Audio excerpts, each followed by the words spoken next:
मैं अंश मल्होत्रा और आज मैं इसी नेशनल इनकम की सीरीज़ में तीसरा पार्ट लेके आया हूँ। पहले पार्ट में हमने सर्कुलर इकोनॉमी ऑफ देखा, सर्कुलर इकोनॉमी का कंसेप्ट समझा। फिर दूसरी सीरीज़ जो थी, मतलब दूसरा पार्ट था वो, उसमें हमने बेसिक कंसेप्ट समझे कि अलग अलग टर्म्स के क्या मीनिंग होंगे, जो बहुत ही इम्पोर्टेंट होगा नेशनल इनकम को फाइनली कैलकुलेट करने के लिए। तो इसी सीरीज़ में थर्ड पार्ट लेके आए हैं और इस पार्ट का जो टॉपिक होगा बेसिक एग्रीगेट्स। अब मैं आपको असल में समझाना शुरू करता हूँ, तो चलिए शुरू करते हैं। पहला ये है कि भी हम देखते हैं कि इकोनॉमी में क्या है, अलग अलग टाइप के गुड्स प्रोड्यूस होते हैं। अलग अलग टाइप के कार्स, बाइक्स, कोई कोई फार्मर है तो सब्जियां प्रोड्यूस करता है, कोई क्लोथ प्रोड्यूस करता है, अलग अलग टाइप की चीज़ें होती हैं। अब मान लीजिए आप नेशनल इनकम कैलकुलेट कर रहे हैं और अब आप देखते हैं कि फाइनल गुड्स एंड सर्विसेज जो है, जो हम जीडीपी जिसे कहते हैं, वो हमें कैलकुलेट करना है। तो क्या आप ऐसे कैलकुलेट कर सकते हैं कि 70 कारें बनाई, 20 बाइक बनाई, इतना किसी ने प्रोड्यूस किया, इतने क्लोथ मैन्युफैक्चर किए? हमें किसी भी चीज़ को नंबर में कन्वर्ट करने के लिए उसको एक वैल्यू देनी पड़ती है, तब जाकर हम पूरे देश का जीडीपी निकाल पाते हैं, जब हम उसको एक न्यूमेरिकल एक वैल्यू दे देते हैं। तो ये बेसिक एग्रीगेट्स वही होते हैं, ये वो मेजर होते हैं, वो इंडिकेटर हैं जो हमको नेशनल इनकम का एक नंबर दे देते हैं, एक स्ट्रेंथ दे देते हैं। तो अब इसी में जैसे कि इसमें ये लिखा है कि in an economy various goods and services are produced, such goods cannot be added.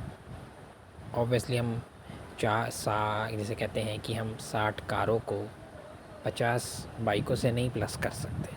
हमको जब हम इनको वैल्यू दे देंगे कि इतने हज़ार, इतने लाख की बाइक्स, इतने हज़ार और या लाख की कार्स हम इसको प्रोड्यूस करेंगे, तो हम कह सकते हैं कि हाँ, अब इसको एक नंबर मिल गया है, अब हम कह सकते हैं कि हम कंपेयर कर सकते हैं। तो इसीलिए एक बेसिक एग्रीगेट्स हैं जो बहुत इंपॉर्टेंट होंगे अल्टीमेटली जब आप न्यूमेरिकल सॉल्व करेंगे ना, तो आपको ये एग्रीगेट्स बहुत काम आएंगे। तो सबसे पहला है GDP, gross domestic product at market price. देखिए, नेशनल इनकम कैलकुलेट करते समय ये बहुत ध्यान रखना होगा। जैसे कि पहला एग्रीगेट मैंने बताया जीडीपी, एमपी बोलते हैं, gross domestic product at market price. अब मैं जो आपको ये एग्रीगेट है, इसको मैं पूरा खोल के समझा देता हूँ क्योंकि आगे बहुत काम आएगा। तो ये है कि it refers to gross market value of all final goods and services produced within the domestic territory of a country. Second वाले स्लाइड में हमने ये देखा था कि उसमें भी हमने जीडीपी की पूरी डेफिनेशन को समझा था कि डोमेस्टिक इनकम या मतलब असल में जीडीपी क्या होता है। तो फाइनल गुड्स एंड सर्विसेज की मार्केट वैल्यू, ग्रॉस हमेशा मतलब होता है पूरी चीज़ को इंक्लूड कर लेना। जैसे कि gross in GDP MP signifies कि आपने जब भी पूरी चीज़ को पूरे देश में चीज़ों की वैल्यू को कैलकुलेट किया है, तो आपने डेप्रिसिएशन को अकाउंट नहीं किया। डेप्रिसिएशन क्या था? Fall in the value of capital, किसी एसेट की, जो टाइम के साथ वियर एंड टियर हो जाता है। और भी अलग चीज़ें होती हैं। देखो क्या होता है कि आपने पूरे देश की नेशनल इनकम कैलकुलेट करी, बट कुछ चीज़ों की टाइम के साथ वैल्यू भी गिर रही होगी। जैसे कि बिल्डिंग्स हैं, पुरानी हो जाती हैं, कारें पुरानी हो जाती हैं, कोई मशीनें हैं जो टाइम के साथ उतनी एक्टिवेट नहीं हो पाती। रेलवे के मान लीजिए आप ट्रेन चलाते हैं, आप देख रहे हो कि बहुत पुराने हो चुके हैं डिब्बे। अब हर वो डीज़ल और वो जो चलते थे कोयले से, अब उनको सरकार इलेक्ट्रिक करना चाहती है। तो क्या हुआ है कि यहाँ वैल्यू में डेप्रिशिएट आके टाइम के साथ कुछ डब्बे यूज़ होते होते उनकी वैल्यू गिर गई है, तब उनको सरकार रिप्लेस करना चाहती है। तो ग्रॉस क्या होता है? किसी भी चीज़ में जब हम कहते हैं कि ग्रॉस वैल्यू है, तो इसका मतलब ये है कि हमने इसमें डेप्रिसिएशन को नहीं इंक्लूड किया है। डोमेस्टिक का मतलब जीडीपी एमपी में क्या होता है?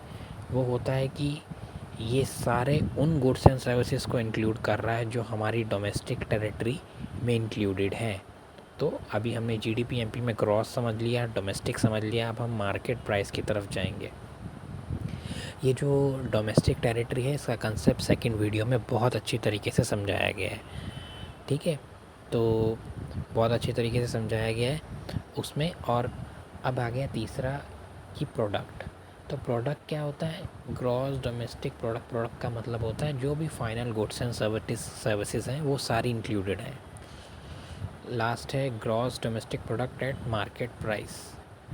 मार्केट प्राइस से मतलब ये है कि आपको तो पता ही होगा कि जो चीज़ें आपको ख़रीदते हैं, आप जाके जो दुकान से ख़रीदते हैं उसमें टैक्सेस इंक्लूड होते हैं, जैसे आजकल जीएसटी इंक्लूड होता है।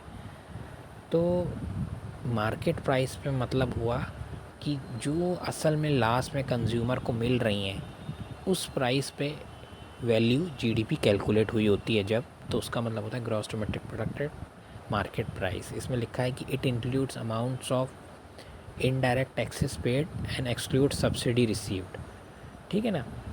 तो सब्सिडीज भी रिसीव होती है ना, जैसे कई बार जो गवर्नमेंट होती है वो कहीं बिजनेसेस को प्रमोट करने के लिए भी मान लो चाहती है कि वो कपड़े की इंडस्ट्री को जो है प्रमोट करे, तो उनको सब्सिडीज़ भी देती है। तो जो वो टैक्स लगाती है और जो वो सब्सिडी देती है, जो इन दोनों को माइनस करते हैं और माइनस हम कर देते हैं, तो हमने पढ़ा था क्या होता है, नेट इनडायरेक्ट टैक्सेस। तो मार्केट प्राइस में हमेशा टैक्सेस इंक्लूड होते हैं। तो जीडीपी एमपी के बाद अब है जीडीपी एट फैक्टर कॉस्ट। इस पे भी हम फैक्टर कॉस्ट पे भी कम कैलकुलेट कर सकते हैं। तो हमने 3 बड़े इम्पॉर्टेंट फार्मूले सीरीज़ 2 में पढ़े थे, पार्ट 2 में पढ़े थे इस नेशनल इनकम की सीरीज़ में। तो ये अब है कि हम जीडीपी एफसी जो होगा, अगर हमको कैलकुलेट करना है, क्योंकि जब न्यूमेरिकल आएंगे ना नेशनल इनकम के, तो उसमें इस टाइप से कंफ्यूज करने के लिए बड़ी सारी चीज़ें लिखी होती हैं। तो अगर आप मार्केट प्राइस में से नेट इनडायरेक्ट टैक्सेस माइनस कर देते हैं तो फैक्टर कॉस्ट पर किसी भी मेजर को आप कैलकुलेट कर सकते हैं, जैसे जीडीपीएफसी। तीसरा है net domestic product at market price. अब याद रखिएगा, ऐसे जो मैंने फार्मूला बताया था, अब आया है नेट।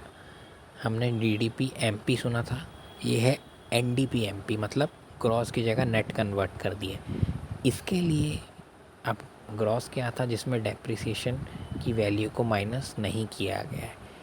तो नेट बनाने के लिए हम डेप्रिसिएशन जब हम जीडीपी एमपी से माइनस करेंगे तो एनडीपी एमपी आ गया, ठीक। ये बहुत ही इम्पोर्टेंट है। अब चौथा मेजर है, बहुत बहुत बहुत इम्पॉर्टेंट है, क्योंकि इसी को हम डोमेस्टिक इनकम कहते हैं। एनडीपीएफसी, नेशनल डोमेस्टिक प्रोडक्ट, मतलब नेट डोमेस्टिक प्रोडक्ट जो है फैक्टर कॉस्ट पे, एनडीपीएफसी, इसको डोमेस्टिक इनकम कहते हैं। प्लीज़ याद रखिएगा, क्योंकि आपको कह सकता है फार्मूले में कि प्लीज़ कैलकुलेट डोमेस्टिक इनकम, तो आपको पता होना चाहिए कि भाई एनडीपीएफसी जो होता है उसी को नेशनल डोमेस्टिक प्रोडक्ट कहते हैं, उसको डोमेस्टिक इनकम भी कहते हैं। वो कैसे होता है, जीडीपी एमपी है, उसमें से नेट इनडायरेक्ट टैक्सेस किया तो जीडीपीएफसी आ गया। अब आपको अब ग्रॉस रह गया, अब ग्रॉस को आपको नेट में कन्वर्ट करना है, या नेशनल दिया है नेट भी बोल सकते हैं, तो उसको हम डेप्रिसिएशन माइनस कर देंगे। ये बहुत ही इम्पोर्टेंट चीज़ है। फिफ्थ एग्रीगेट है जीडीपी। हमने जैसे पढ़ा भी जीडीपी एमपी, अब ये है GNP eight market price, gross national product at market price. तो जीएनपी एमपी, अब हमें नेशनल, अब जैसे मैंने बताया था सेकंड वीडियोस में कि नेशनल को, जैसे मान लीजिए हम डोमेस्टिक से नेशनल को कैसे करते हैं, जब हम डोमेस्टिक इनकम में नेट फैक्टर इनकम डाल देते हैं तो वो नेशनल प्रोडक्ट कन्वर्ट हो जाता है। तो हम जीडीपी एमपी में से हम जो है प्लस करेंगे उसमें net factor income from abroad, और हमको आ जाएगा नेशनल प्रोडक्ट। डोमेस्टिक प्रोडक्ट से नेशनल प्रोडक्ट चले जाएंगे। सिक्स्थ मेजर बहुत इंपॉर्टेंट है, जैसे कि एनडीपीएफसी था जिसको हम डोमेस्टिक इनकम कहते हैं, एनएनपीएफसी को हम नेशनल इनकम कहते हैं। तो अगर न्यूमेरिकल में आपको वो कहते हैं कि नेशनल इनकम कैलकुलेट कीजिए, तो आपको NNP-FC कैलकुलेट करना है। प्लीज़ इस चीज़ को ध्यान रखिएगा। तो ये कैसे निकलेगा? देखिए, ये तो मैंने एक फार्मूला दे रखा है कि मान लिया आपको GNP-MP दे रखा हो, लेकिन आपको कुछ भी दिया जा सकता है। वो चीज़ें दी होंगी, आपको प्लस प्लस कर बस यहाँ तक पहुँचना है। NNP-FC की वैल्यू निकालनी है अगर आपको नेशनल इनकम कैलकुलेट करने के लिए बोला गया है तो।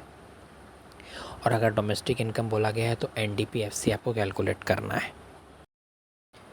अब डोमेस्टिक इनकम, जिसको हम NDP-FC कहते हैं, और नेशनल इनकम जिसको हम NNP-FC कहते हैं,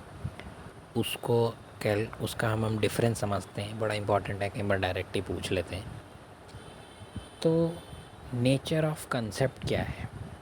डोमेस्टिक इनकम जो होती है और जो नेशनल इनकम में बेसिक कंसेप्ट का तो मतलब देखो यही है कि जो डोमेस्टिक इनकम है उसमें हम डोमेस्टिक टेरिटरी तक ही हम सीमित रहते हैं, और जो नेशनल इनकम है इसमें सारी दुनिया के फाइनल गुड्स एंड सर्विसेज को हम ले लेते हैं, लेकिन जो हमारे नॉर्मल रेसिडेंट के थ्रू प्रोड्यूस की गई है या जो भी हमारे सिटीजन्स के थ्रू प्रोड्यूस की गई है, बाहर जो लोग रह रहे हैं, हमारे ही जो लोग बाहर रह रहे हैं, जब वो इस देश में बाहर काम करते हैं और घर पैसे भेजते हैं, ये भी नेशनल इनकम में कैलकुलेट होगा, लेकिन ये डोमेस्टिक इनकम में कैलकुलेट नहीं होगा। अब दूसरा डिफरेंस है कि it consider producers with in the domestic territory, और ये सारे प्रोड्यूसर्स को कंसिडर करता है जो नॉर्मल रेसिडेंट हैं हमारी कंट्री के। मुझे लगता है यार रेसिडेंट की जगह सिटीज़न ज़्यादा अच्छा रहता। और बेसिकली जो डिफरेंस ये होता है कि नेशनल इनकम और जो नेशनल इनकम में हम और डोमेस्टिक इनकम में डिफरेंस ये होता है कि डोमेस्टिक इनकम में जब आप net factor income from abroad को प्लस कर देते हैं तो नेशनल इनकम बनती है। डिफरेंस समझने के बाद अब ये फाइनली एक न्यूमेरिकल है जो जनरली आपको आएगा, और याद रखिए कम से कम 5 से 10 नंबर का आता है। मुझे याद है अपने समय में, अपने क्लास 12th के बोर्ड एग्ज़ाम के समय। तो ये न्यूमेरिकल है।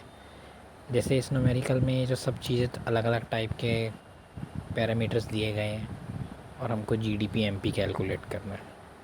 पीछे के सारे फार्मूले इसको यूज़ करते, और फार्मूले को रटने की ज़रूरत नहीं है, कंसेप्ट को समझिएगा, कभी टेंशन नहीं होगी।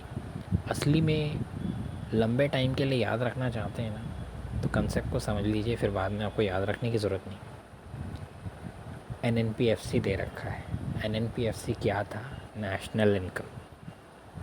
हम यहाँ नेशनल इनकम दे रखी है और GDP-MP दिया हो सकता है, आपको NNP-FC निकालना पड़ सकता है, कोई भी तरीका हो सकता है। तो अब NNP-FC है। अब हम पहला पार्ट उठाते हैं, net national product at factor cost. NNP-FC net को, और अच्छा ठीक है, ऐसे शुरू करते हैं कि NNP-FC net national product at factor cost, इसमें सबसे पहला क्या है? N का मतलब है नेट, और हमको बनाना क्या है? GDP में पहला क्या है? ग्रॉस। नेट को ग्रॉस में कैसे करते हैं? डेप्रिसिएशन प्लस करते हैं। तो आप देखिए फॉर्मूले में डेप्रिसिएशन प्लस में है, आप देखेंगे पूरे क्वेश्चन में कि डेप्रिसिएशन कहाँ है। दूसरा है, अच्छा अब क्या था? नेट नेशनल है, हमको डोमेस्टिक बनाना है। कैसे बनेगा? नेशनल में से नेट फैक्टर इनकम माइनस करके। Net factor income from abroad है। Net factor income from abroad कैसे? जो फैक्टर इनकम बाहर से आई है और जो बाहर गई है, इनको माइनस करके। तो 4 और 6 नंबर को आप जब माइनस करेंगे, वो आप माइनस करेंगे नेशनल में से, तो GDP-MP में से D भी आ जाएगा। अब आपके पास प्रोडक्ट है, अब फैक्टर कॉस्ट है, आपको MP में बदलना है। फैक्टर कॉस्ट को MP में कैसे बदलते हैं? नेट इनडायरेक्ट टैक्सेस को फैक्टर कॉस्ट में प्लस कर दीजिए, आप GDP-MP में आ जाएगा, और वही हुआ है NIT, नेट इनडायरेक्ट टैक्सेस। बस बेसिकली इतना सा करना है, और इसी टाइप से क्वेश्चंस आएंगे। कोई बस याद रखिएगा प्लीज़, मैं एक बार फिर वही बोलूँगा कि कंसेप्ट जो है ना, आप उसको समझिएगा एक एक शब्द को, कोई प्रॉब्लम नहीं होगी। बहुत ही इम्पोर्टेंट कंसेप्ट है। आप चाहे क्लास 12th के लिए प्रिपेयर कर रहे हो मैक्रो इकोनॉमिक्स के लिए, या आगे लेवल पे कॉम्पिटिटिव एग्ज़ाम्स में इकोनॉमिक्स की बहुत ज़्यादा इम्पोर्टेंस बढ़ती जा रही है। इवन सिविल सर्विसेज के प्रीलिम्स में भी इकोनॉमिक्स बेसिक्स होते हैं और वो काफ़ी क्वेश्चंस देते हैं इकोनॉमिक्स से, नेशनल इनकम, क्योंकि ये बहुत ही इंपॉर्टेंट कंसेप्ट है। तो इसलिए प्लीज़ इसको समझिएगा, ज़्यादा आपको याद नहीं रखना पड़ेगा, बेसिक से फॉर्मूले हैं। तो थैंक यू ये वीडियो देखने के लिए। और मैं अब अगला वीडियो जो होगा फाइनली हम मेथड डिस्कस करेंगे नेशनल इनकम कैलकुलेट करने के लिए। तो मिलेंगे हम आपको 4th वीडियो में।